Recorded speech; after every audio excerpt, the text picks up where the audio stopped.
Hey everyone, so today we are going to take a look at the other new addition of the family. This is my sister's 2023 Toyota RAV4 Adventure Edition. She did get this a couple weeks before I got the Mazda. Yes, I will admit there was some inspiration, but in this case, I also got the Mazda for different reasons as well. But I do want to go ahead and discuss this vehicle and kind of maybe do a slight comparison between both, but I also want to give you a first impressions of this vehicle. Now, I have driven a RAV4 before. I actually was searching for one for myself because I do like Toyota in terms of their reliability. I did opt for the Mazda, however, just after some of the numbers worked a little bit better for it, but this is actually still an excellent vehicle. So a little bit of a background, my sister still has the Camry, so that did come back from Italy and it is still in pretty operative condition. However, there are some hiccups with it. It does tend to like to stumble over itself and almost stall a few times. It also has had some other repair work done to it, and it is a little bit rusty when it comes to the body. So my sister did make an executive decision. She got this car just in the event, with that the Camry did have issues, or let's say, for example, she wanted to get rid of it. She at least has another vehicle that's already secure. So let's go ahead and take a look at this vehicle. This one is with the Adventure Edition. You're going to get these like sort of gunmetal granite wheels. I actually really do like them. And I like the fact that they're a solid color. One thing I kind of had a gripe with on the Tucson, and I loved the wheels on it, but one thing I kind of had a gripe with was the fact that the wheels were like two-toned. So God forbid I were to hit a curb with it, which thank God I never did, but that actually could lead to a more expensive wheel repair. So I do like the fact that these are just a solidified color. I feel like it would also be easier to repair these. Any of you individuals who do fix wheels, please let me know. I could be completely wrong. So we both did get black vehicles, which was actually rather interesting because we both wanted white. Again, numbers kind of worked out, and this is why, of course, we decided to go this route with she decided to go the route with this car. I decided to go with the Mazda. But the vehicle itself, aesthetically, it is pleasing. The RAV4s used to be, for me, pretty ugly vehicles. This generation really picked it up a notch, and, with that, it's so popular now that, I can see these being on the road for God knows how long. So, taking a look here, moving towards the trunk, it is actually going to be rather interesting that it's not offered with a power lift gate. This one is still manual, but the trunk is pretty spacious. I am kind of pissed because I just realized that I left my cargo hatch cover in my Hyundai Tucson, so whoever buys that car, I guess they're gonna enjoy having that because normally people don't want to keep those in vehicles. But the trunk room is actually pretty good. With that, you do get a little cargo net there, and then you do get, I believe, a power outlet somewhere. No, actually you don't. It could be in there, but I honestly don't want to peel that off. Ah, there it is. There's the power outlet. And in this case, you have some hooks here.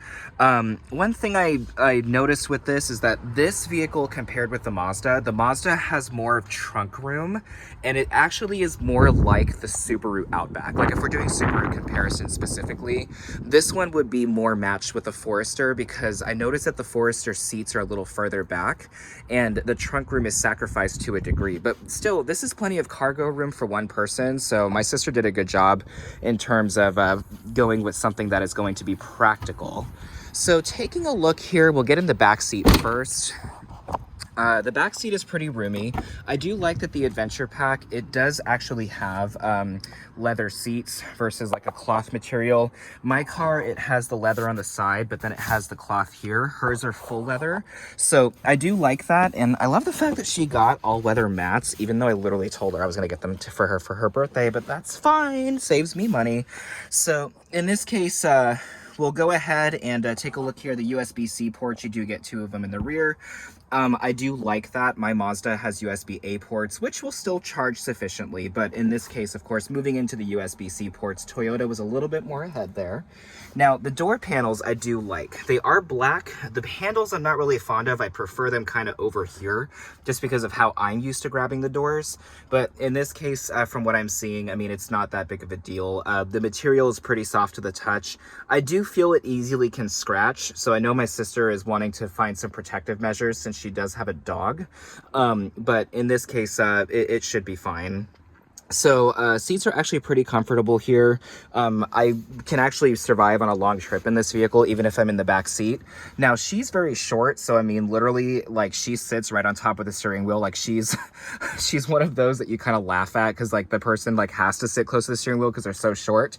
That is my sister. So I moved the seat back because I just got into the vehicle to move it into the driveway, but her driving position is so close to the steering wheel, like, she almost has to, like, hunch over to see over it. So in this case, this is the back seat. There's nothing really exciting back here, but it is comfortable. So long trips, I could totally see riding in this. Honestly, I feel like these seats are a little bit more comfortable than that of my Mazda. So let's go ahead and take a look at the front with that, and then we'll go ahead and observe, you know, just a few things. Both of us, like, we're trying to get ceramic coating because rocks fly around in Vegas all the time. But let's go ahead and take a look in the driver's seat. So we, with that, the driver's seat, you're going to notice here that the door panel is going to be made of the same material. Nothing surprising there. One thing I was a little bit perturbed with this vehicle was because of what it costs. I'm surprised only the driver window is automatic up and down. My Mazda, it has all 4 windows automatic up and down. This was kind of interesting to see that it doesn't have it. I can actually just test that just to make sure. Oops. Let's see. Oh no, hers are. I'm just kidding. Disregard. Okay, that was a stupid comment of me. My bad. Lulz.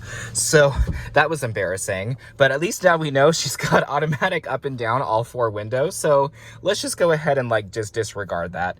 But in this instance, what I do like also is she has this gauge cluster. This gauge cluster I really like compared with the one that has a tachometer in more of a full circle and the speedometer next to it. I do like the fact that this gauge cluster is going to give you that more half tachometer, or it gives you a full tachometer, but like less interval spacing.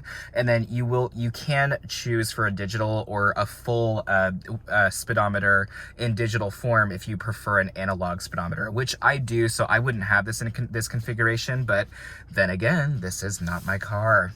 So the interior is actually pretty nice in here. Everything is very soft touch, which I do enjoy. I love this gear shifter. I think it is so cool. And it's just like it caught my attention. I'm like, this kind of looks very upscale.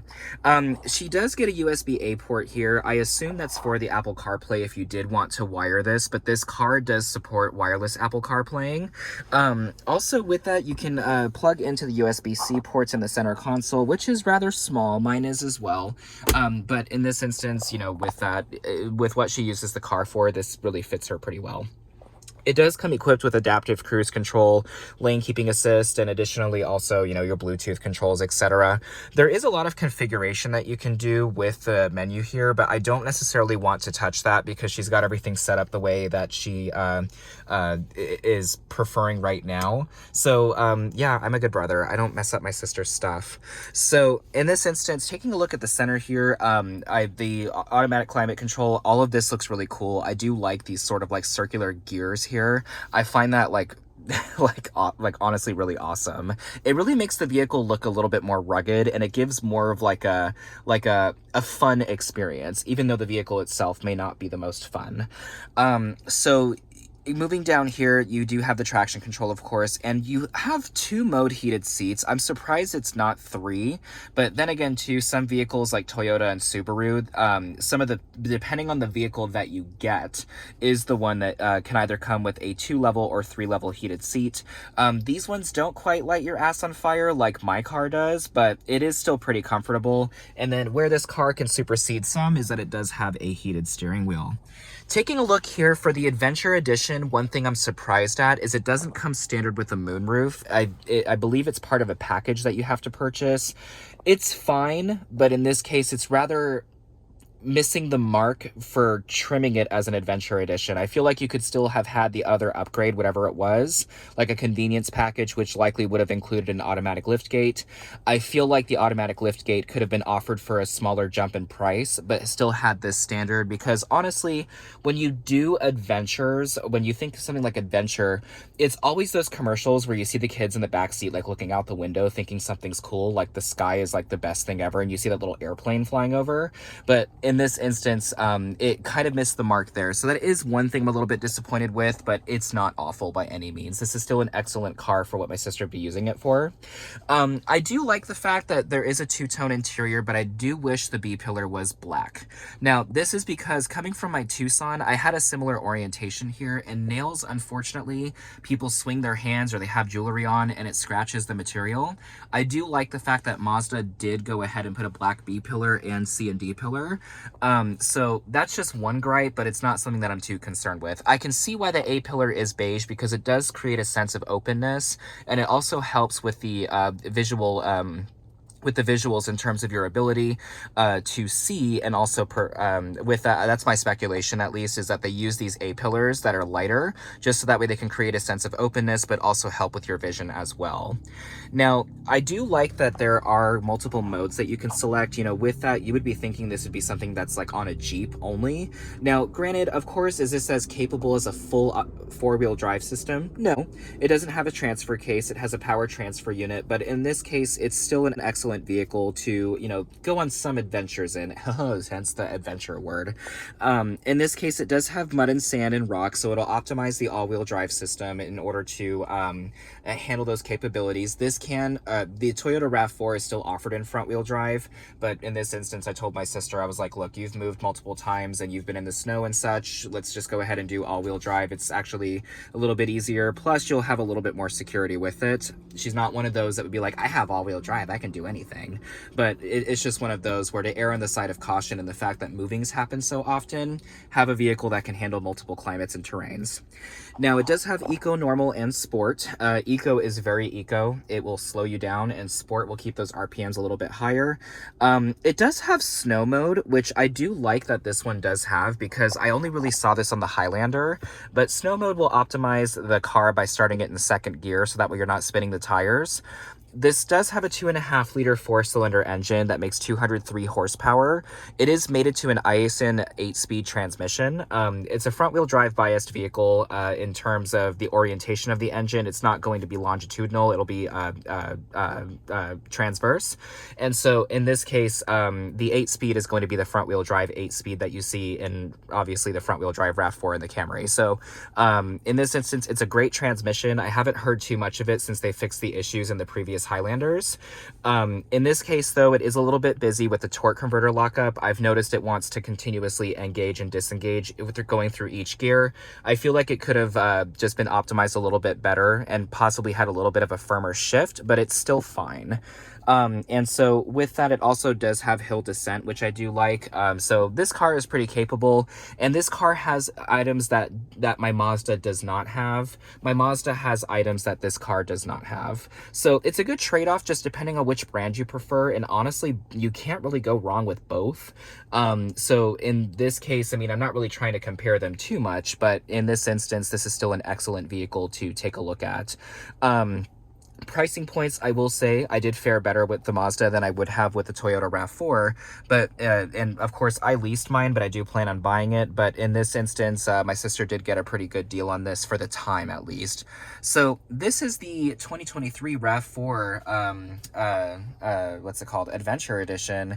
If you guys had any questions, please do not hesitate to leave any comments on my profile. I do love the dashboard. I also like the fact that Toyota and Subaru do this, where they put a little cubby there. That can help in terms of holding your straws, because I don't know how they do it, but they tend to accumulate in both of our cars. Glove box is pretty small, but again, it's only going to be holding things like your registration. So folks, if you have any questions, do not hesitate to reach out. It's been a pleasure, and we will go ahead and see you soon with some driving videos of both vehicles.